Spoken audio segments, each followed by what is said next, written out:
Good afternoon, guys. Kevin Dotson coming to you here from Carolina Firearms Training Gun Sales Incorporated, also known as K-357 on my YouTube channel.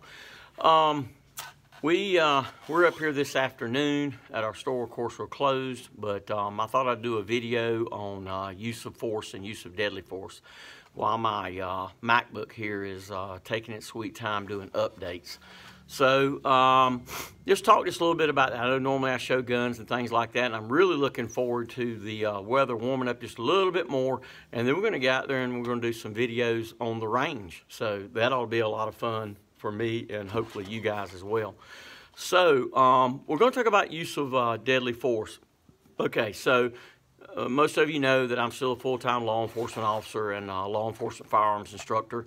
And I enjoy teaching all that and that subject matter. And of course, we do a ton of concealed carry training as well, along with my wife, Lori Ann. She's an NRA pistol instructor, and Jeff Wickens, he is a NRA pistol instructor as well. So use of force, and we talk about this heavily in concealed carry. So I'm going to talk about something that tends to get police officers hurt or killed, as well as civilians hurt or killed. And I'll try to be brief about this. So first of all, we have to define deadly force, okay? Deadly force is simply this. It's any force. So, you know, when we teach concealed carry, we're talking about guns, right? And that's what people associate deadly force with many times, especially when we're doing classes like this, is guns. But listen, deadly force is any force that's likely to cause serious bodily harm or death. Okay, serious bodily harm or death. So deadly force is any force. That means we could use deadly force. Our very bodies could be a deadly force. Of course, a gun, a knife, a ball bat, a steel chair, a computer. Just look around the room where you are right now, wherever you're at. You're probably going to find some items that could be used as deadly force. And deadly force has 4 elements. Well, there must be 4 elements that must be met before we can use deadly force in the state of North Carolina. Number one, you must be able to articulate that your life is an imminent threat of death, great bodily harm, or sexual assault. What does that word imminent mean? It means it's about to happen right now. It can't be postponed. It can't be put off. As we say in the South, it's fixing to happen, right? We all in the South know what fixing to means, right? That means it's fixing to happen right then, right now. I'm 57 years old, but I remember back in elementary school, you know, you might say, hey, Johnny's fixing to whoop Billy's tail out here on the playground at break time. We knew that that was imminent, that this was about to happen, right? So the second element that must be met is that a person of ordinary firmness would believe that that force is necessary. So that's like someone that's standing off to the side, maybe that sees you fixing to use deadly force on someone because maybe they're coming at you with a knife or something. A person of ordinary firmness is simply just reasonable, ordinary thinking people, right? All right, and the third element that must be met is that your force was not excessive. So we don't use more force than is necessary, but we use all the force that's necessary to stop the threat, but no more than. Okay? And then the last element that must be met is you are not the instigator or the aggressor. In other words, you're not the one that started it. Okay, and that's an easy one to comply with there. You just don't go around starting things, right? You don't be the one that's the instigator, because why? Because we're all law-abiding citizens, right? We don't go around doing irresponsible things with guns. So let me tell you the point of this little short video about deadly force is simply this. Remember I said that the lack of understanding of serious bodily harm can get you hurt or killed? Okay, this is what I mean by that.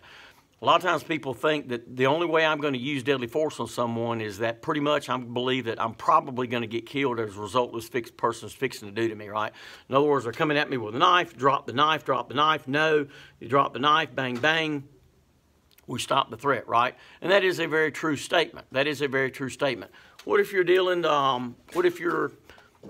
with an unarmed person, okay? Let's say you are, you know, 105 pounds soaking wet, and we're dealing with an individual that's 6'5", 265, very healthy. We see no weapons. We meet him in an alley somewhere, and, you know, he says, hey, I'm getting ready to, I'm fixing to stomp a mud hole. I'm fixing to kill you, right? All right, well, so we have to understand something. Does he have the means to be able to do that and the opportunity? Absolutely. He has the means and he has the opportunity. There ain't nothing, like the old saying goes in the South, ain't nothing standing between him except me and opportunity, right? He has made a threat to me. A threat to do what? A threat to kill.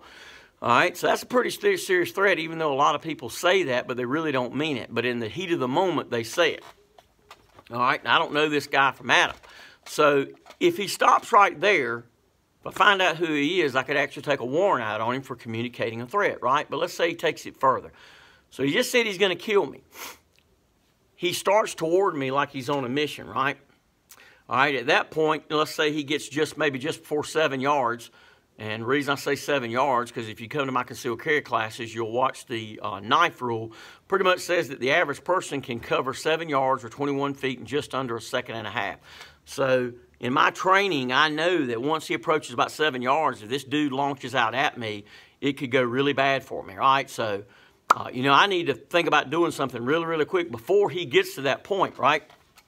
So he says he's going to kill me. He starts at me. So then the intent is there, right? And it doesn't matter whether he's going to kill me or try to kill me or not. Doesn't matter. He said he was going to. He has the means and the opportunity. He's 3 times my size almost. And he said he's going to. And he starts toward me. There's the intent right there. It doesn't matter whether he's going to do it or not. All it is what matters to me is that he said he's going to do it. And I'm not going to wait till he gets his hands on me. So at that point, I'm going to pull my firearm out. Hopefully you're armed. Pull my firearm out because I am justified in pointing that gun at him. Now, obviously, to point a gun at someone and not be justified is a crime in North Carolina. It's called assault by pointing a gun, all right? To the opposite end of that, it's very irresponsible to point a gun at someone and not just be justified. I mean, if he was standing, say, 10 yards away from me, and I just said, well, that dude looks kind of scary, I'm going to point my gun at him because I don't want him coming nowhere near me. That would be a crime. And it may be scary to you, but it's still a crime, all right? But he's coming up on 7 yards. He's already said he's going to kill me. He's coming toward me with his big rascal self, right? And by pointing a gun means I want him to do what? I don't want to have to use deadly force. I want him to stop. I want him to turn around and go the other way. If he still continues toward me, I know that if he gets about 7 yards away from me, I'm going to have to use deadly force. All right, and you're saying, oh, but wait a minute, you don't see a weapon. He is the weapon. If he gets a hold of me, okay, I'm a country boy, right? I weigh let's just say I'm there. I weigh 185 pounds, right? He weighs 265, fit. He's half my age. I'm pointing a gun at him and he's still coming toward me. I have to assume that he's going to try to carry that threat out, all right? So I got to pull the equalizer out, right? Because just me against him is not equal. And a lot of people have a hard time wrapping their brain around that. And you know why? That's why a lot of people get hurt or get killed. So my point is if you can articulate at the very least that you are probably, and probably means more than likely, that you are probably going to receive serious bodily harm as a result of what this person is fixing to do to you. It ain't what they did to you, it's what they're fixing to do to you, what it looks like they're fixing to do to you. So serious bodily harm means most likely we're probably going to have to go to the hospital. If I receive serious bodily harm, listen, I'm going to have some medical treatment. Think of it in that terms, okay? Serious bodily harm. Broken bones, strangulation, serious lacerations, puncture wounds, contusions, things like that. Anything's probably going to send you to the hospital. As a matter of fact, you might have to stay there for a number of days and you still might die, okay? Because serious bodily harm comes before the death, right? So I want to leave you with that. I just want you to understand, ladies and gentlemen, that if you can, when you're faced with a threat, if you can articulate that you will probably receive, at the very least, serious bodily harm as a result of what this person's fixing to do to you, you can use deadly force. Now, especially with an unarmed attacker, are you going to have to articulate that even more? Absolutely. It's not going to be enough that you're going to have to say that you were scared of him, right? No.